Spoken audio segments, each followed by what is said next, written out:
Salut tout le monde, j'espère que vous allez bien, que vous passez un bon week-end et de bonnes vacances scolaires pour ceux qui y sont. Pour les autres, j'espère que ça va, vos week-ends se passent et que le travail ou autre, ça se passe bien, hein, tranquille. Alors on se retrouve pour la nouvelle vidéo que je vais faire, c'est la vidéo de pronostic de Hell in a Cell 2013 qui aura lieu de dimanche à lundi, dans la nuit du dimanche à lundi, pardon. Donc juste un petit peu pour ceux qui suivent un petit peu mes vidéos, avant de commencer les pronostics, je vais juste vous emmerder quelques secondes, je vais demander un petit peu votre point de vue et demander en fait ce que je vais vous dire, vous répondant en fait en commentaire dans la vidéo. Donc en fait le truc c'est que j'ai en décor de fond, j'ai trois quatre posters de catch, donc il y en a un de CM Punk, celui-là c'est Randy Orton et l'autre c'est Cena CM Punk. Quand ils étaient champions tous les deux, quand genre CM Punk il a quitté la compagnie en tant que champion puisqu'il avait fait son face turn. Donc en fait le truc c'est que j'ai envie de virer le carton là qu'il y a là et de mettre en fait deux ou trois posters en plus. Donc je vais solliciter votre avis. Hein. Donc si vous avez des posters spéciaux que vous voulez que je mette, je sais pas moi par exemple The Shield ou Rob Van Dam ou Christian ou Daniel Bryan ou qui vous voulez, vous me le dites et puis moi à la limite, hein, pour qu'il y en ait un petit peu pour tous les goûts, j'essaierai de mettre ça. Moi c'est juste le mur du fond en fait. Sinon j'ai deux trois posters de catch comme bon je sais pas. J'ai le poster de DX, j'ai le poster de Batista et j'ai le poster de Rob Van Dam. Là-bas, j'ai le poster de Finlay et là, c'est un poster de catch français. Donc, en fait, le truc, c'est que j'ai envie de réaménager un petit peu le mur du fond, en fait, qui me sert un peu on va dire, de décor, de fond d'écran pour mes vidéos. Donc, ouais. Alors, je vous ai fait perdre un petit peu de temps avec ça, mais bon. Si vous avez des posters de catcheurs que vous aimez bien et que vous aimeriez voir en fond, vous pouvez laisser un commentaire, il n'y a aucun souci. Si j'ai pas de commentaire, je ferai selon mes goûts. Hein. Pour moi, ça change pas grand chose. Hein. Du moment que les catcheurs que je déteste, c'est sûr que je les mettrai pas en poster, mais au moins j'aime bien avoir vos avis et discuter de ça un petit peu. Donc alors, je vais pas vous faire perdre votre temps pendant 10 millions d'années. Je vais commencer directement avec. Pardon, excusez-moi. Ah là, c'est bien comme ça. Merde. Là, j'ai bougé ma webcam, donc du coup, elle fait chier le monde. C'est bon comme ça ou pas? Putain, me fait chier. Pardon. Hein. Voilà. Alors, on va commencer avec le match kick-off. Donc, le pré-show. Donc, le pré-show, ce sera Biggie Langston contre Curtis Axel, le champion intercontinental, pour le Intercontinental Championship. Alors, je vais faire comme d'habitude, hein, je vais dire ce que je veux et ce que je pense qu'il va y avoir. Alors moi personnellement, ce que je veux, c'est moi j'ai toujours dit que j'ai jamais caché que Biggie Langston je trouve fort sympathique. Moi j'ai toujours trouvé bien, tranquille. Et d'un autre côté, Curtis Axel, je trouve qu'en tant que champion, il s'est essoufflé quoi. Je veux dire, quand il est arrivé qu'il a gagné son titre, c'est vrai qu'il y avait eu un petit peu un effet de surprise et on se disait peut-être qu'il nous fera de grandes choses. Mais là, je pense que non, faut qu'il perde son titre. Donc moi, ce que je veux, encore une fois, parce qu'entre ce que je veux et ce que je pense, il y a quand même une différence. Ce que je veux, c'est que Big Langston y gagne. Ce que je pense, euh, je sais pas trop, parce que en fait les deux ont un pour et un contre. Curtis Axel, il est champion intercontinental depuis quand même assez longtemps, et son règne il s'est vachement essoufflé, donc il a plus vraiment de la crédibilité en tant que champion intercontinental pour moi. Et d'un autre côté, Big Langston, qui vient à peine de faire son face turn, qui a été un challenger un peu trié sur le pouce comme ça, qui a aidé CM Punk qu'on lui a mis un match. Est-ce que lui faire gagner un titre maintenant, est-ce que ça paraît faisable? Moi personnellement, je pense que oui. Parce que regarde, Curtis Axel, c'est exactement ce qui s'est passé avec lui. Les gens disaient non, ils vont pas le faire gagner maintenant, puis au final, il a gagné. Donc, je pense que Big Langston va gagner, ou il va gagner le titre, ou il va y avoir une victoire par disqualification. À mon avis, ça va être comme ça. Peut-être une victoire par disqualification pour, d'une part ou d'autre, en tout cas, confirmer le face turn de Big Langston, que ce soit en gagnant le titre ou en le faisant gagner avec une disqualification, genre un coup de pute de Curtis Axel, ou une intervention peut-être de Ryback, ou de Paul Heyman, on ne sait jamais. Donc à mon avis, Biggie Langston va gagner le titre ou par disqualification. Donc victoire de Biggie Langston, quelle que soit la manière. Alors ensuite, déjà je veux juste faire remarquer un petit truc, je donne mon point de vue personnel, c'est que je trouve ça dommage que ce soit ce match-là qui soit en kick-off pré-show. Tout simplement parce que c'est quand même un match qui est comparé à celui que je vais décrire maintenant. Le match de Biggie Langston contre Curtis Axel est quand même plus intéressant. Le match que je vais dire et qui pour moi aurait dû être en pré-show, c'est le match de Los Matadores. Je sais pas si ça se dit comme ça, je m'en fous. Contre Jack Swagger et Antonio Cesaro, les réels américains. Pour moi, c'est ce match-là qu'aurait dû être en pré-show parce que pour moi, il a aucun sens. Il m'intéresse absolument pas ce match. Jack Swagger et Antonio Cesaro, c'est quand même une bonne équipe. Surtout Antonio Cesaro qui ces derniers temps nous a fait des choses vraiment excellentes, surtout sur le Great Khali. J'ai encore en mémoire le truc du quand il a fait Valdaga de Great Khali, franchement c'était vachement bien. Jack Swagger, c'est un catcheur que j'apprécie quand même s'il est pas mal critiqué comme quoi il est pas très bon. Moi je trouve quand même bien. Peut-être moins bon qu'Antonio Cesaro, c'est vrai, mais il a quand même du potentiel. Donc c'est une équipe qui est pas forcément mon équipe préférée, mais c'est quand même une équipe qui a du potentiel.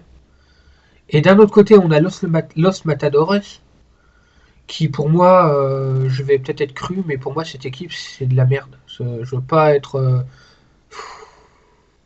Déjà, j'étais pas tellement fan de Primo et Epico parce que c'est pas des catcheurs qui m'ont. Primo, j'ai jamais trop aimé, même quand il était en équipe avec Carlito, c'est jamais un catcheur qui m'a jamais vraiment convaincu. Après, quand il s'est mis avec Epico, Primo, Epico avec Rosa Mendes, c'est pas vraiment quelque chose qui m'a. Voilà, ça m'a toujours pas convaincu. Et maintenant, en plus, ils sont déguisés comme des clowns, c'est complètement ridicule. Après, excusez-moi, c'est que mon avis, mais je suis obligé de dire un petit peu ça parce que c'est franchement, je trouve ça ridicule. Avec leur El Torito, là, El Torito, apparemment, en plus, c'est un luchador mexicain, pardon, qui est quand même. C'est quand même considéré comme. Pardon, attends, je vais remettre ma cam encore. C'est quand même. Ce gars, apparemment, c'est un super luchador mexicain. C'est un nain, je crois. J'ai pas trop vu, en fait. Disons que j'ai pas trop été intéressé par ça. Et le faire le con en déguisant en taureau, c'est complètement débile. Faudrait peut-être arrêter un peu là. Enfin bon. Moi, c'est un match que, pour moi, ouais, ce match-là aurait dû être en kick-off parce qu'il est moins intéressant que le match de champion intercontinental quand même. Alors, ce match-là, Los Matadores contre Jack Swagger et Antonio Cesaro, vu que El Matadores vient de commencer, Los, bah ouais, c'est pareil. Je les vois bien gagner eux, parce que voilà, pour confirmer un peu leur début et peut-être les faire vraiment se confirmer dans la division tag team. Donc moi, ce que je veux, personnellement, je voudrais que ce soit Jack Swagger et Antonio Cesaro qui gagnent, parce que c'est quand même une bonne équipe. Et ce que je pense, oui, je pense que ça va être Los Matadores qui va gagner.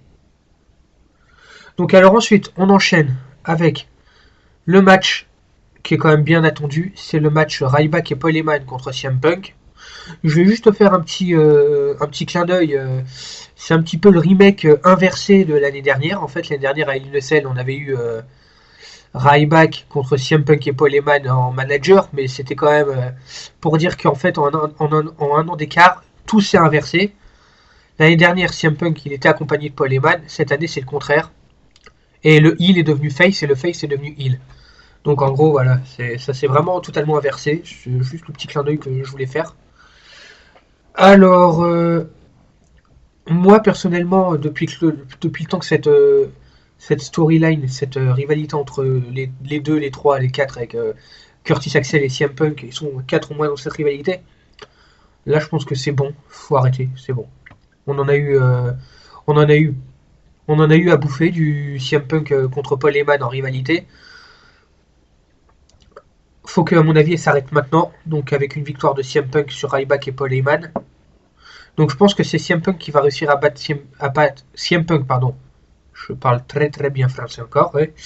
CM Punk qui va réussir à battre Ryback et Paul Heyman.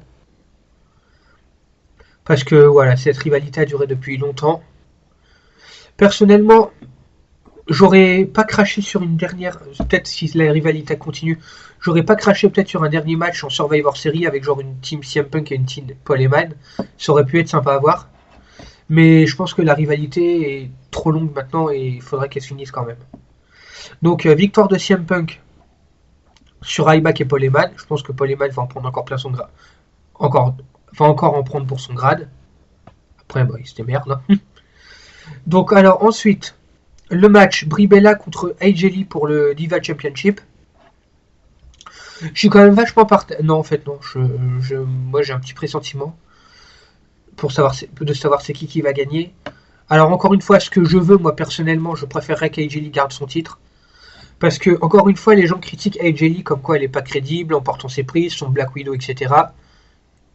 Mais à mes yeux, AJ Lee est quand même beaucoup plus crédible que Brie Bella, qui pour moi, Brie Bella, c'est pas vraiment une catcheuse. Alors que AJ Lee, au moins, Lee, on peut dire ce qu'elle veut, elle fait pas des trucs très très bien, elle est pas trop crédible, mais au moins Lee, elle fait du catch, alors que Brie Bella, c'est. Moi, elle m'a jamais convaincu que ce soit elle ou sa sœur. Je peux pas vous cacher qu'elles m'ont jamais convaincu. Lee, ça va, je la trouve assez sympathique. Elle a quand même fait de bonnes choses et je trouve qu'elle a quand même un petit peu remonté la division des divas depuis qu'elle est devenue championne. Donc, alors ce que je voudrais, moi personnellement, c'est quand même que Lee garde son titre. Surtout qu'Elgili, je préférerais qu'elle perde son titre contre une vraie catcheuse du genre soit Caitlyn, soit Natalia. Il y a des petites rumeurs comme quoi Aksana va avoir un push apparemment. Ou alors, il y a qui d'autre qui est assez sérieux. Leila, c'est quand même une compétitrice sérieuse. Mais Brie Bella, pour moi, c'est pas vraiment. Elle est pas créée. Elle est. Bon, je voudrais pas l'avoir comme championne. Quoi. Après, maintenant, ce que je pense, parce qu'encore une fois, je dis, il y a une différence. Ce que je pense, c'est je vois bien, vu la situation et tout ça, je vois bien quand même Brie Bella gagner. Par rapport à Total Diva encore, ils ont encore fait un flanc avec Total Diva, des rumeurs sur les Bella qui vont peut-être se séparer, genre une feud entre les deux. Et vu comment ils les mettent en importance, ça m'étonnerait pas qu'ils gagnent le titre. Donc ce que je pense, je pense que Brie Bella va gagner la ceinture. Et malheureusement, ou heureusement, ça dépend des points de vue des gens, mettre un terme au règne d'AJ Lee qui a quand même été assez long. Donc je vois bien Brie Bella gagner, ouais. Alors ensuite, le WWE Tag Team Championship, les Usos contre Seth Rollins et Roman Reigns contre Cody Rhodes et Goldust. Déjà, personnellement, je vois pas du tout les Usos gagner. C'est entre Seth Rollins et Roman Reigns et Cody Rhodes et Goldust. Donc, il y a beaucoup de rumeurs comme quoi Cody Rhodes et Goldust devraient garder un petit peu leur ceinture jusqu'au Royal Rumble et éventuellement avoir une trahison de Goldust sur Cody Rhodes. Et ensuite, à WrestleMania, Goldust reprendrait son nom de Dustin Rhodes pour affronter Cody Rhodes dans un brother contre brother match. J'ai vu ça, il y a la petite rumeur il y a quelques jours là. Donc moi je pense que Cody Rhodes et Goldust vont garder leur titre. Surtout qu'il nous faut quand même de super bonnes choses en ce moment, ces deux-là. Après maintenant, ce que je voudrais, j'aime bien Cody Rhodes et Goldust, hein, mais The Shield, je les adore, ces gars-là. J'adore The Shield, Seth Rollins et surtout Roman Reigns, j'adore. Surtout Roman Reigns, je trouve qu'il est hyper puissant. Ouais. Moi, c'est mon préféré dans le Shield, hein, je l'ai jamais caché. Et je préférerais quand même voir Roman Reigns et Seth Rollins gagner, même si, encore une fois, je pense que c'est Cody Rhodes et Goldust qui vont garder les ceintures. Alors ensuite, le match pour le World Heavyweight Championship, John Cena contre Alberto Del Rio. John Cena, le revenant. Il a manqué à certains, il n'a pas manqué à d'autres. Moi, personnellement, il m'a pas tellement manqué. Alors, je pense que c'est un match qui va être pas évident à pronostiquer, mais je pense qu'il va y avoir un truc. Parce que je vois bien John Cena revenir en mode comme d'hab, genre Superman, il vient, il gagne le titre, il fait la fête avec les fans. Mais je sais pas, moi je vois, c'est un petit instinct, c'est mon intuition, elle me dit que ça va être plus compliqué que ça. Je pense à soit une disqualification, je pense qu'il va y avoir, comme on dit, un truc bité quoi. Et faut pas non plus, comment dire, merde, je suis en train de cafouiller là. Faut prendre en compte aussi le fait que Damien Sandow est Mr. Money in the Bank depuis à mes yeux trop longtemps et qu'il serait temps qu'il cache sa manette quoi, parce que là Ça sert à quoi qu'il soit Monsieur Money in the Bank si au final sa mallette il la cache jamais.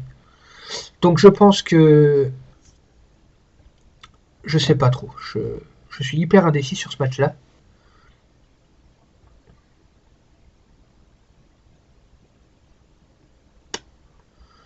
Là, je suis désolé. Je réfléchis, mais je vois pas trop. Donc on va dire une victoire de John Cena. Voilà. Et ce que je veux, ça peut peut-être paraître étonnant parce qu'en général, je suis pas celui qui va le plus défendre John Cena. Mais moi, personnellement, j'aimerais bien que John Cena gagne. Parce qu'en fait, Alberto Del Rio, déjà, je pense que beaucoup de monde seront d'accord avec ce que je vais dire. Alberto Del Rio est champion depuis vraiment trop longtemps. Et il y a un truc que moi, personnellement, je n'ai jamais pu blairer. C'est qu'en fait, le titre de World Heavyweight Championship, le titre de champion du monde des poids lourds, personnellement, depuis que je regarde le catch en 2007 et depuis qu'il y avait les règnes de Batista et de l'Undertaker, ce titre pour moi c'est mon titre préféré. Et je n'ai jamais compris pourquoi la WWE lui a fait perdre ces dernières années. La WWE lui a fait perdre énormément de valeur. Ça passe limite pour un titre secondaire, quoi. Moi, j'ai jamais compris ça. Et surtout, depuis que Alberto Del Rio est champion, je trouve que ça stagne. Et au début, quand il était face, je trouve qu'il a un petit peu relevé le niveau de la ceinture. Mais quand il a fait son heel turn, depuis qu'il a fait son heel turn, en fait, la ceinture, elle est vraiment en stagnance. Je sais pas si ça se dit. Et je pense que qu'on aime ou qu'on n'aime pas John Cena, si John Cena gagne la ceinture, je pense qu'il pourrait relever le niveau du World Heavyweight Championship et lui apporter l'attention que ce titre mérite, en fait. Parce que ce titre est un titre majeur qui est censé être au même niveau que le WWE Championship. Et ce n'est pas un titre secondaire. Donc il serait peut-être temps qu'il soit reconnu comme tel, ce titre. Donc j'ai poussé mon petit coup de gueule. Donc moi personnellement je suis pour John Cena. Tout simplement parce que j'espère que s'il gagne le titre et qu'il le garde, qu'il n'y ait pas de cash de Damien Sandow, s'il garde le titre, j'espère vraiment qu'il va le relever son niveau. Et qu'on aime ou qu'on n'aime pas John Cena, encore une fois, je pense que c'est quelque chose qu'il peut faire. Donc, excuse-moi. Ouais. Bah attends, t'as commencé. Je suis en pleine vidéo là, Jenny. Hein? Je suis en pleine vidéo. Tu y vas? À ce soir? Ouais. Alors, ouais, bah, désolé. Que John Cena, je disais encore une fois, désolé pour cette coupure, qu'on l'aime ou qu'on l'aime pas, John Cena est quand même, il sait faire mettre les choses, on va dire, sur le devant de la scène. Si John Cena est champion du monde poids lourd, le titre, on va le remarquer et il va regagner de la valeur obligatoirement, à mon avis.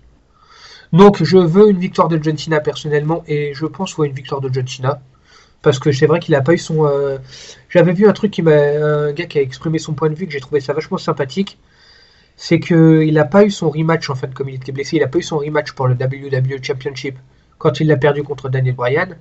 Donc peut-être que voilà, ils vont lui faire gagner, voilà. Alors ensuite, il y a le dernier match, le Hell in a Cell pour le WWE Championship.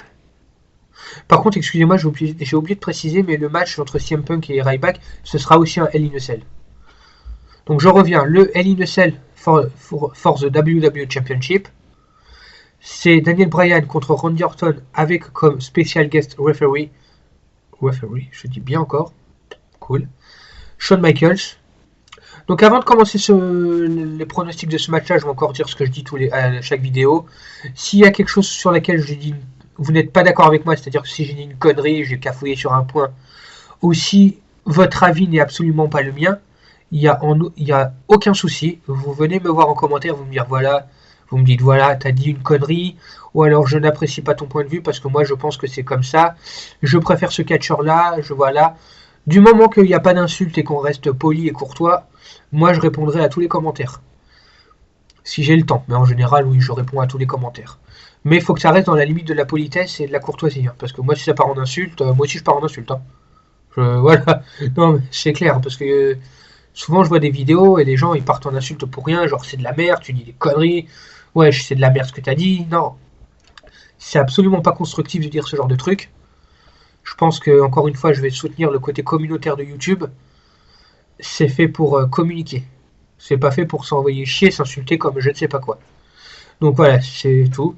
Si vous avez envie d'exprimer votre point de vue avec moi, il n'y a aucun souci. Hein. Moi, je serai ravi de vous répondre. Donc, alors, le WWE Championship, Daniel Bryan contre Randy Orton, avec comme arbitre spécial, pardon, je parle très très bien encore, comme arbitre Shawn Michaels. Moi, personnellement, je vois bien Randy Orton gagner. Mais, pour moi, la fin de ce match va être totalement, non, je rigole, totalement bité. C'est-à-dire que, déjà, s'il y a Shawn Michaels en arbitre spécial, c'est pas par hasard. Hein. C'est bien parce qu'il va faire quelque chose. Hein, à mon avis, il va pas juste faire le match. Hein. Sinon, ils auraient mis n'importe qui d'autre. Hein. Là, c'est Shawn Michaels. Le meilleur ami de Triple H, d'un côté, mais de l'autre côté, l'entraîneur de Daniel Bryan. Donc forcément, à mon avis, Shawn Michaels, il va faire un grand what the fuck, que ce soit à Triple H ou à Daniel Bryan,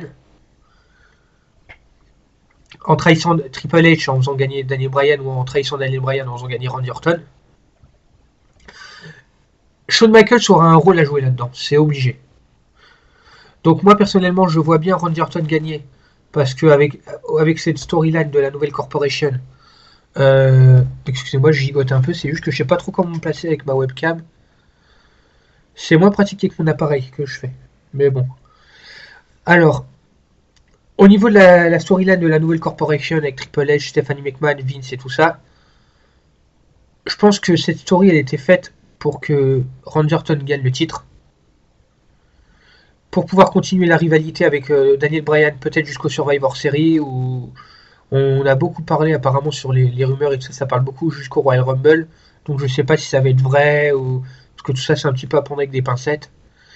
Mais je vois bien Daniel Bryan perdre pour qu'il puisse continuer sa rivalité avec Randy Orton en tant que top face, en tant que pour l'instant c'est un petit peu lui le visage, peut-être pas le visage de la WWE, parce que la dernière fois que j'ai dit ça je me suis pris une réflexion en plein dans la gueule, genre il n'a pas pu battre John Cena, mais depuis que John Cena est blessé, c'est quand même Daniel Bryan qui a eu le statut de hyper top face, hein. Je sais pas si ça se dit, mais à mon avis Daniel Bryan, c'est pas, à mon avis, c'est pas parce que John Cena est revenu que Daniel Bryan, on va le balancer aux oubliettes. Hein. Daniel Bryan, à mon avis, est parti pour durer et être un top main eventer comme Randy Orton et John Cena et Triple H aussi.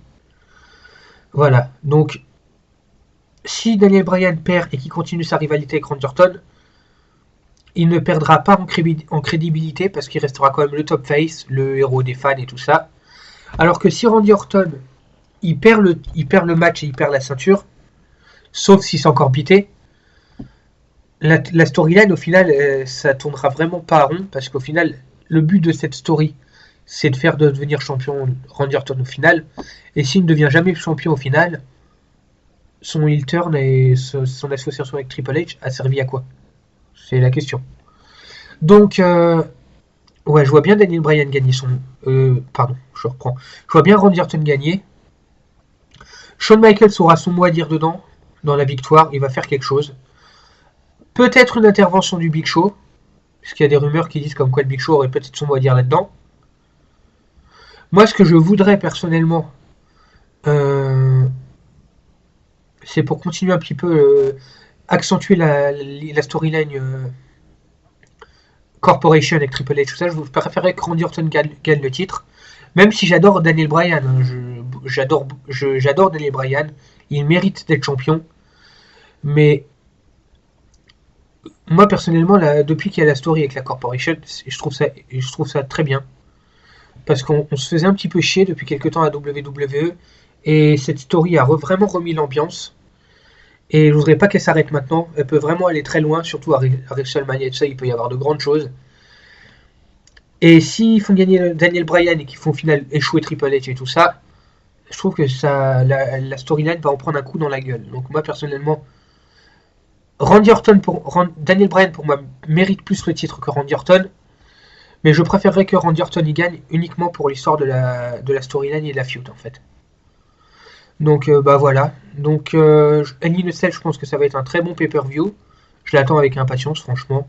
surtout pour le WWE Championship. J'ai hâte de voir ce qui va se passer avec Shawn Michaels en fait. Et aussi le truc avec John Cena et Alberto Del Rio pour voir si éventuellement un cash de Damien Sandow ou pas, on verra.